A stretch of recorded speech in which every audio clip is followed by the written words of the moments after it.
Dear students, welcome to Virtual Classes 2022 arranged by Lions School and College. প্রিয় ছাত্রছাত্রী, তোমাদের Lions school and college আয়োজিত virtual classes 2022 তে স্বাগত জানাই।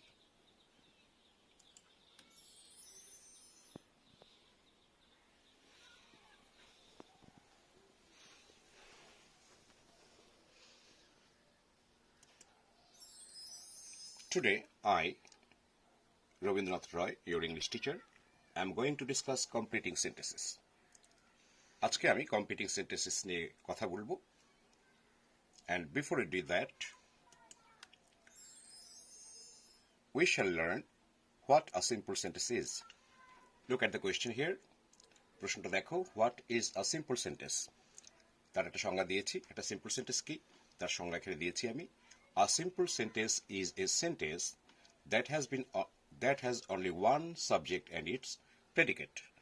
তাহলে simple sentence হচ্ছে এমন একটা ধরনের sentence. A simple sentence is a sentence এমন এক ধরনের sentence that has only one subject, যার একটি মাত্র উদ্দেশ্য থাকবে, and its predicate, এবং তার বিধেয় থাকবে।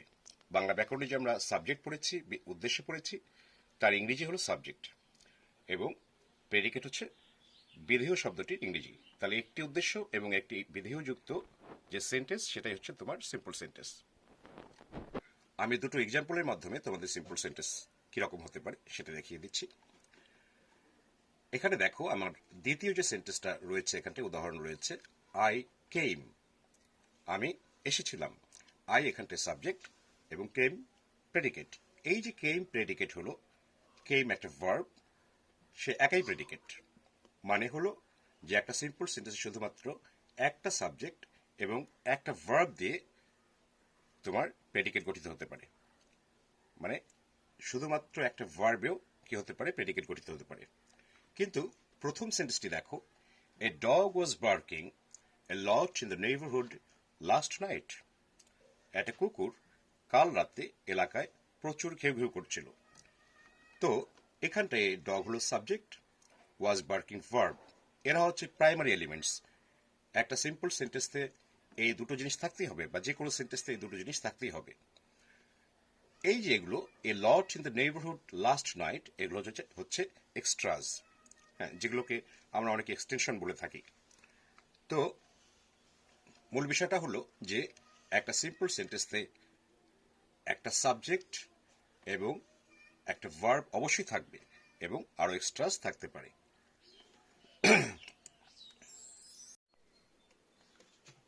তো আমি মূল লার্নিং এ চলে যাচ্ছি আমরা এখন। তার আগে বলে নিই যে আমি ক্লাসটা দুটো বিষয় নিয়ে আলোচনা করেছি সিম্পল সেন্টেন্সের। একটা হলো সিম্পল সেন্টেন্সেস অফ পারপাস, আর একটা হলো simple sentences of cause or reason. অর্থাৎ সিম্পল সেন্টেন্স দিয়ে কিভাবে তুমি উদ্দেশ্য প্রকাশ করতে পারবে, পারপাস প্রকাশ করতে পারবে। Look at the cursor here, সেটা তুমি শিখতে পারবে। এখানে তিনটা নিয়ম আলোচনা করা হয়েছে। এবং simple sentences of cause or reason, কারণ যখন তুমি ব্যাখ্যা করবে, সেটা তিনটা নিয়ম আলোচনা করা হয়েছে। মোট 6টা নিয়ম আলোচনা করেছি। তবে এটা কিন্তু আজকের যে আলোচনা, সেটা সিম্পল সেন্টেন্সের পার্ট 1, যেটা আমি কোথাও মেনশন করিনি, মুখে বলে দিলাম। তো প্রথম যে নিয়মটা দেখো এখানটায়, to or in order to, এটা হলো একটা সিম্পল সেন্টেন্স মেকার। মানে টু দিয়ে তোমাকে সিম্পল সেন্টেন্স তুমি তৈরি করতে পারো। কখন করবে? এই সিম্পল সেন্টেন্সেস অফ পারপাস হিসেবে এই টু বা ইন অর্ডার টু কিভাবে কাজ করবে সেটা আমরা এক্সাম্পলের মাধ্যমে দেখব। কিন্তু নিয়মের ব্যাখ্যাটা এখানে দেওয়া হয়েছে আগে, যে ওয়ান ডাজ সামথিং, কেউ কিছু একটা করে, উইথ হোয়াট পারপাস, কি উদ্দেশ্য নিয়ে করে।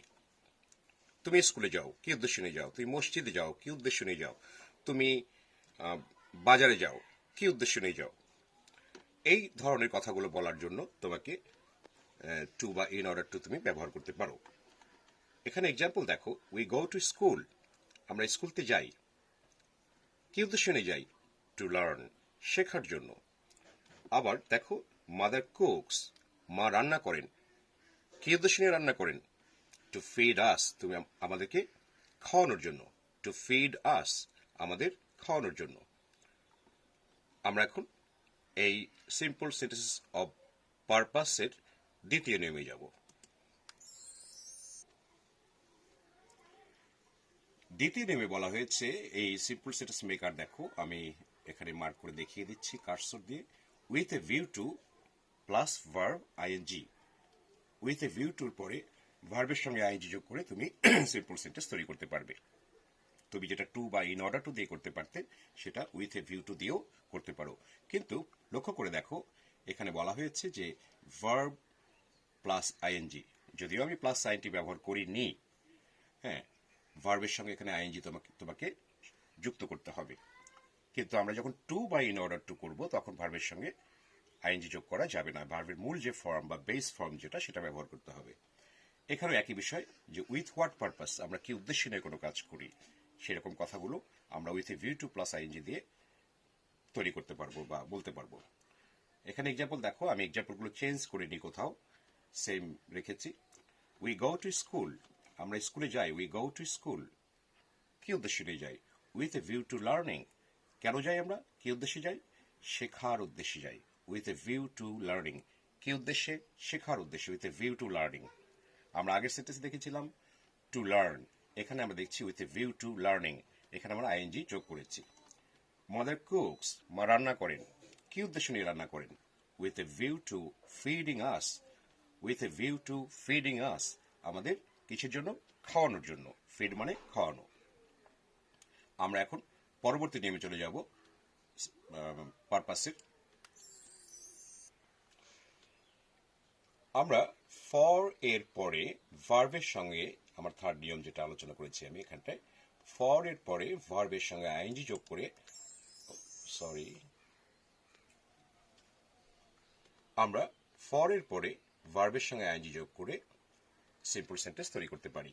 অর্থাৎ ফর হচ্ছে একটা simple sentence maker. Simple sentence maker আমরা টু শিখেছি, সিম্পল সেন্টেন্স মেকার হিসেবে আমরা ইন অর্ডার টু শিখেছি, সিম্পল সেন্টেন্স হিসেবে আমরা উইথ এ ভিউ টু শিখেছি, এবং এখন আমরা আরেকটা সিম্পল সেন্টেন্স মেকার সম্পর্কে জানলাম, যেটা কি করবে, পারপাস বা উদ্দেশ্য প্রকাশ করবে, সেটা হলো ফর। এই ফরের ক্ষেত্রে কি করতে হবে, তোমাকে ভার্বের সঙ্গে আইএনজি যোগ করতে হবে। তো আমি এটা তো আগেই বলেছি, উইথ হোয়াট পারপাস সেটা বলবে এই সেন্টেন্সগুলো। উই গো টু স্কুল, আমরা স্কুলতে যাই বা আমরা স্কুলে যাই, কি উদ্দেশ্য নিয়ে, ফর লার্নিং, ফর লার্নিং, শেখার জন্য। We go to school for learning, আমরা শেখার জন্য স্কুলে যাই।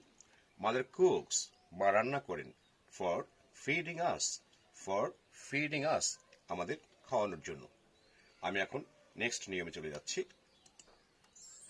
তো যেমনটা আগেই বলেছি যে আমরা দুরকম নিয়ম নিয়ে কথা বলবো আজকে, simple sentences of purpose and simple sentences of reason or cause, কারণ। এখানে কারণ ব্যাখ্যা করা হবে। প্রথম যে নিয়মটা সেটা হচ্ছে এই সিম্পল সেন্টেন্স মেকার যেটা কজের, সেটা হচ্ছে বিকজ অফ, তার সঙ্গে ভার্বের পরে আইএনজি অথবা নাউন। ভার্বের পরে আইএনজি যোগ করলে এখানে ভার্বটা নিজে থেকে নাউন হয়ে যাবে, অথবা তোমার যদি নাউনটা জানা থাকে, সেটা আমরা এক্সাম্পলে দেখব, সে নাউনটা তুমি সরাসরি ব্যবহার করতে পারবে। এবং এটা কি করছে, এই যে কজ অ্যান্ড বিকজ শব্দের মধ্যে কিন্তু কজ রয়েছে, এটা লক্ষ্য রাখবে। ওয়ান ডাজ সামথিং, কেউ কিছু একটা করে বা করেছে। What causes it, what was the reason behind, এর পেছনের কারণটা কি ছিল, রিজনটা কি ছিল, সেটা ব্যাখ্যা করবে এই বিকজ অফ। আমরা এক্সাম্পল দেখব, she was absent from school, সেই স্কুলতে অ্যাবসেন্ট ছিল, কি কারণে অ্যাবসেন্ট ছিল, because of her being sick, তার অসুস্থ হবার কারণে। অথবা আমরা বলতে পারি বিকজ অফ হার সিকনেস, আমরা এখানে নাউনটা ব্যবহার করেছি। অথবা অর্থাৎ আমরা because of her being sick যেমন বলতে পারি, আমরা নাউন জানা থাকলে বিকজ অফ হার সিকনেসটা বলতে পারি, তার অসুস্থতার কারণে সে স্কুলতে অ্যাবসেন্ট ছিল। পরবর্তী এক্সাম্পল দেখো, the teacher took her to task, the teacher took her to task, took her to task মানে বকাঝকা করা। শিক্ষক তাকে বকাঝকা করেছিলেন বা করলেন, কেন করেছিলেন, কি কারণে করেছিলেন, because of her breaking discipline, discipline ভাঙবার জন্য, শৃঙ্খলা ভাঙবার জন্য। এরপর আমরা পরবর্তী নিয়মে চলে যাচ্ছি। এটাও simple sentences to express reason or cause. এখানে মেকার হচ্ছে, সিম্পল সেন্টেন্স মেকার হলো অন অ্যাকাউন্ট অফ, এবং এরপরে ভার্বের সঙ্গে আইএনজি অথবা নাউন। যেমনটা আগেই বলা হয়েছে, ভার্বের সঙ্গে আইএনজি যোগ করলে সেটা নাউন হয়ে যায়, অথবা সরাসরি আমরা নাউন ব্যবহার করতে পারি। অন অ্যাকাউন্ট অফ এটার মানেও কারণে। তো এটাও বলবে যে হোয়াট কজ ইজ ইট, বা what was the reason behind. She was absent from school, সে স্কুলতে অ্যাবসেন্ট ছিল, অনুপস্থিত ছিল, on account of her being sick, তার অসুস্থ হওয়ার কারণে, অথবা আমরা বলতে পারি on account of her sickness, তার অসুস্থতার কারণে।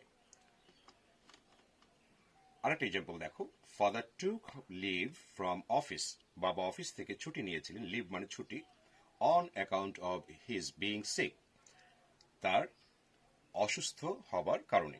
কি কারণে বাবা ছুটি নিয়েছিলেন, রিজনটা কি ছিল, এই রিজনটা ব্যাখ্যা করছে on account of his being sick. আমরা এখন পরবর্তী নিয়মে চলে যাচ্ছি।